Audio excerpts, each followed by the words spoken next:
Assalamualaikum warahmatullahi wabarakatuh.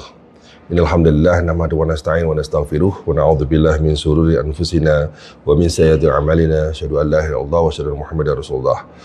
Hadirin sekalian yang berbahagia, pada saat kita menjalankan ibadah haji, pada saat kita menjalankan ibadah umrah, maka Safa dan Marwah adalah sebuah tempat yang dulunya adalah sebuah bukit yang tandus, kini telah menjadi tempat yang sangat-sangat sakral, di mana kita menjalankan proses ritual sa'i 7 kali.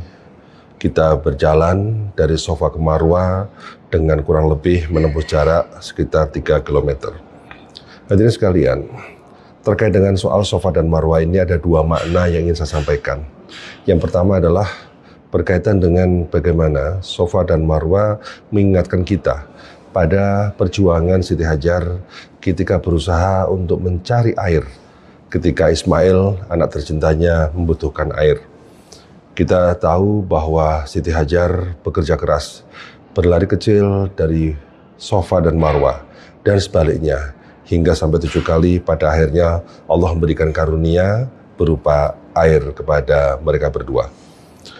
Ada hal yang saya kira sangat penting pada kesempatan ini untuk saya sampaikan, bahwa kehadiran Siti Hajar di Safa dan Marwah, kehadiran Siti Hajar dan Ismail di Safa dan Marwah, itu adalah sebuah bentuk perjuangan yang luar biasa.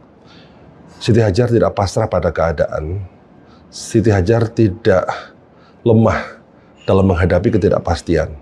Tapi justru pada saat itulah, karena kasih sayang yang luar biasa kepada Ismail, karena cintanya yang luar biasa pada Ismail, tanggung jawab yang luar biasa pada Ismail, dan juga kesetiaan pada Nabi Ibrahim, serta ketaatan kepada Allah Subhanahu wa Ta'ala, itu menjadi sebuah energi yang besar untuk tawakal, untuk ikhlas, untuk sabar, dan terus tangguh bekerja keras dalam suasana yang memang penuh dengan ketidakpastian.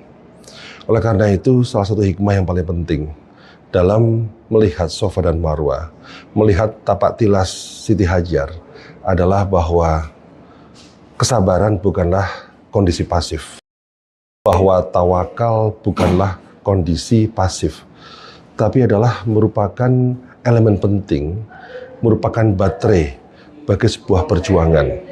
Saya kira kerja keras adalah merupakan sebuah karakter yang harus kita tunjukkan. Ketangguhan adalah sebuah karakter yang harus kita wujudkan, karena dalam mengemban misi kita sebagai Khalifah fil Ard, maka diperlukan perjuangan sehingga kita selalu dalam suasana yang dinamis.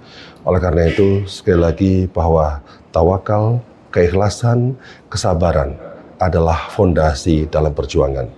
Dan kerja keras yang ditunjukkan oleh Siti Hajar membuahkan hasil, itu menunjukkan bahwa kita ini harus tuntut untuk terus kerja keras, dan kerja keras. Bahkan Allah itu akan terus menilai kita dari kualitas pekerjaan kita. Alladzi khalaqal mauta wal hayata liyabluwakum ayyukum ahsanu amalah. Jadi kata-kata ahsanu amalah, jadi kualitas kerja itu merupakan komponen penting dalam membangun kualitas pribadi unggul kita. Yang kedua, ketika kita mendengar Safa dan Marwah, maka kita akan bisa mengingat kembali bagaimana asbabun nuzul ayat yang terkait dengan ulul albab. Pada saat itu, suku Quraisy bertanya kepada umat Nabi Musa, apa kelebihan Nabi Musa? Mereka mengatakan bahwa Nabi Musa luar biasa memiliki tongkat. Kemudian mereka bertanya pada umat Nasrani, kemudian umat Nasrani menjawab, apa kelebihan Nabi Isa? Nabi Isa memiliki kelebihan menghidupkan orang mati dan menyembuhkan orang kusta. Kemudian orang suku Quraisy bertanya kepada Rasulullah, bisakah kau membuat Safa dan Marwah menjadi bukit emas untuk suku Quraisy? Maka Rasulullah kemudian berdoa, kemudian memanjatkan doa untuk memberikan jawaban kepada suku Quraisy, sehingga turunlah ayat yang saya kira kita kenal sebagai fondasi bagi ulul albab. Inna fi khalqis samawati wal ard wa ikhtilafil lail wan nahar la ayatil lil albab. Jadi ulul albab adalah orang-orang yang selalu menjalankan proses fikir dan zikir. Dan ulil albab juga meyakini bahwa tidak ada ciptaan Allah yang sia-sia.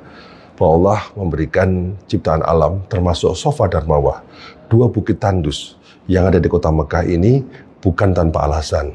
Menciptakan bukit Safa dan Marwah itu juga merupakan bentuk kebesaran Allah Subhanahu wa taala. Oleh karena itu, suatu hal yang penting bagi kita untuk membuktikan bahwa ciptaan Allah itu tidak ada yang sia-sia, maka kita harus hadir dengan kekuatan sains, kekuatan ilmu pengetahuan. Karena ilmu pengetahuan adalah instrumen yang penting untuk menguak rahasia alam, untuk menguak rahasia kebesaran Allah Subhanahu wa taala.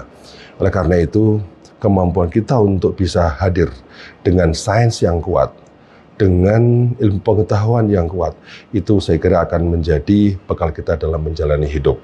Dan kita bisa terus mengasah pribadi kita menjadi khalifah fil ard.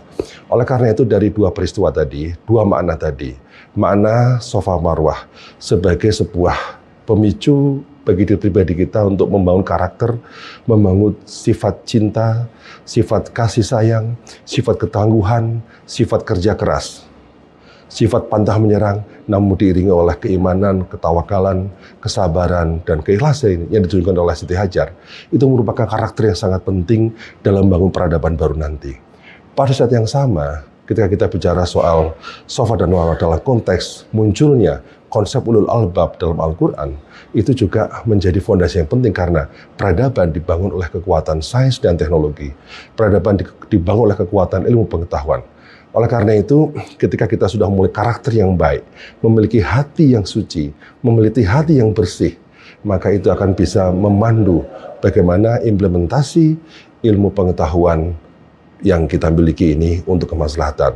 Oleh karena itu, sekali lagi, bahwa hati yang bersih dari proses haji ini menjadi hal yang sangat penting bagi kita untuk mengarahkan pengetahuan seperti apa, kemana kita harus manfaatkan pengetahuan yang kita miliki, ilmu yang kita miliki untuk kemaslahatan.